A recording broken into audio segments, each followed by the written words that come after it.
bya bintu ni by'abantu babiri sawa uri kunyumva uzabura ubwenge burabikemukira no mu buriri niho birakemukira ako kantu sinumva ari umuntu ukuze umva nimushake muzane n'umurenge muzane n'akarere muzane n'umujyi wa Kigali cyangwa muzane n'imodokari zose zimwe zikorera izindi ariko ntago mwanjyana radio tuye nyirayo uranyumva mugira va mumereze byanyu cyangwa tubonane stupid ngewe radio nayiguze nayishyuye igihumbi cyanjye ngereza amayero yunguye wowe barwara radio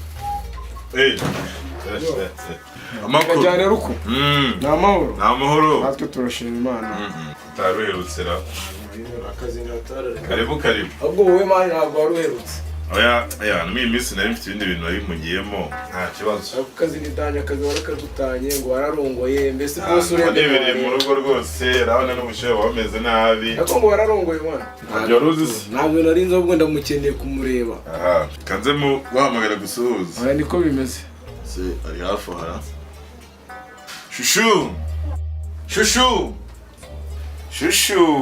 ese bitabyaye kuri kunyabiza yego nisuza umukire mugenzi wanjye kisa ni cyane suza umushitsi ubona umushitsi musuza umuhungu ngo amatuma kazana kumara iki nta soni ese urabura gusuhuza umuntu ukaza ushaka kurwana n'umuntu se ajya kuzana neguje uransuhuza arashize uyu ngo nutuma narya neza umva nkubwire bareka uransohokeye mu nzu kandi twumvikane urumva bega ikishi cy'umugore ko shabarandebera ndetse akuye mu mvuna muhita ubona ndaje nkwereka sha kiti kigwa cyore imisage ntasoni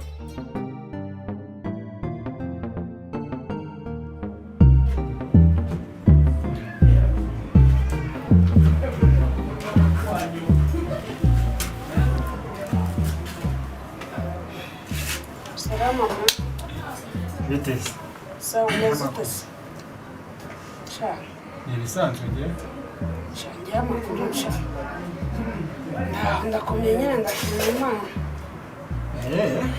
sawa bicara hariya tuganire akareka nta mushyitsi wicara hasi yicara ku ntebe tuzabura igihe ndege kiri wanjye ngahicara aha ngaha tara nawe umenye impamvu mwimukiye amakuru se biracana oya biranyuramo sasa nje kukwisura nyine ariko nje gutwara na ya bibiliya yanjye twari maze kwibagirwa ibya bibiliya burya cyagiye agakiza nahise nkarangiza uriya munsi ntabwo nibukaga n'ahantu bibiliya neza neza reka da uretse ko byari iby'uriya munsi biragiye hera aho se ubundi nayishaka nkayibuka ukagenda ubifite mu ntoki wambaye igisilamu wowe oya reka nzayiguha undi munsi mushake nitonze nzayivana ku wa mbere uzayishake witonze ariko uzayishake vuba kubera ko umugore wanjye ntabwo araza ndacyifitiye yaba ari inka yanjye mu rugo hanyuma ubungubu erega nta nubwo ari wa wundi gusa nazanye abandi nka bane ko nakubwiye ko biriya byemewe ariko ni amafuti ariko reka wenda nebe no kubica ku ruhande wenda utazanayimbaza nkayibura pe mubwije ukuri bibiliya yawe madamu yagize gutya ati hajya arakubwiye ko bifite umugore oya ese kuva ryari wowe uzana umugore ubu nanjye nabaye umunyamabanga w'urugo byone nabiguhishe neza neza ngewe nta munyamabanga w'igihugu wowe gakote ngewe wowe uzana umugore sha umugore se ahubwo mwiza wenda ninjye mugabo ufite umugore mwiza muri aka karere k'iwacu w'icyuki ego kubara ubu ari muri iyi nzu yawe mu kwereka se singaho se ahubwo yigira vuba vuba. Njyewe muri ibintu by'ubusore narabisezeye. Nari maze kwandika imibare myinshi mu buriri. Yewe. Ega nubwo wambemukira rega ariko uri inshuti yanjye. Atari yaza. Yagize gutya atingiye gusenga. Kwa kundi bari mu mwuka barimo bitigisa. Bibiliya bayishyira ku ruhande. Ntabwo nzi wayitwaye. Nawe ntabizi. Ubwo iki? Witonde gako, witonde. Ushuti bwanye nawe butavaho bupfaga ko witonde. Kirehe rwose mubwije ukuri. Gako. Bibiliya yawe ntiriwe nkubwa ngo nzayigura sinzi aho zigurirwa gusa. Bibiliya barayibye pe. Gakote madamu ntago nazamukira na Bibiliya yiwe. None se urumva atari ibyago nanjye nagize. None se ngewe wumvaga afite umugambi wo kuyikwiba. Bibiliya sinayigurisha yaho. Surumva umugore nzamubwira ngo iki. Ariko nkubwiye muvandi. Tuvugishije ukuri. Wasanga byanze bikunze urimo uranyishyuriramo. Kubera ko nariye radio yawe nanjye ukaba urimo urashaka kugira ngo umeze Bibiliya y'umugore wanjye. Ariko kabiri kanga unzinziko.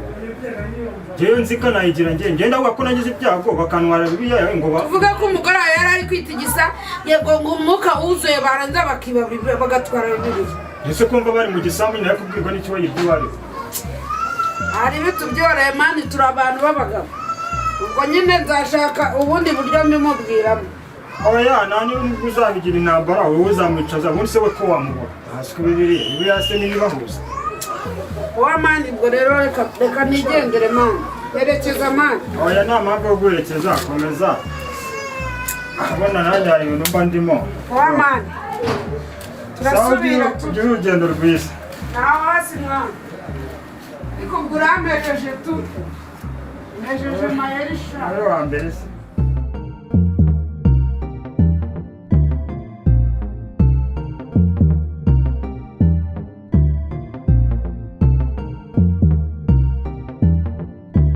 Naganiraga na mayeri wabyumvise. Nabyumvise nyine. Nizere ko utazamvamo navuze ko yabwira. Unambeshye ngo nitigisa. Siko musenga. Ibyo ngibyo ntabwo ariko byimeze. Ubwo nyine abitwara uko bimubwiye.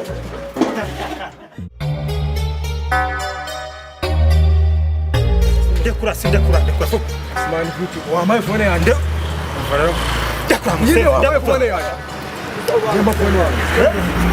Nyine phone yanjye.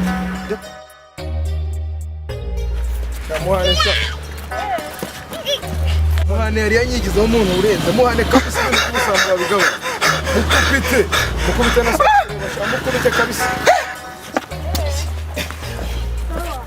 ibiti by'abayigize umwana kunyemereza kabisa muhane sha muhane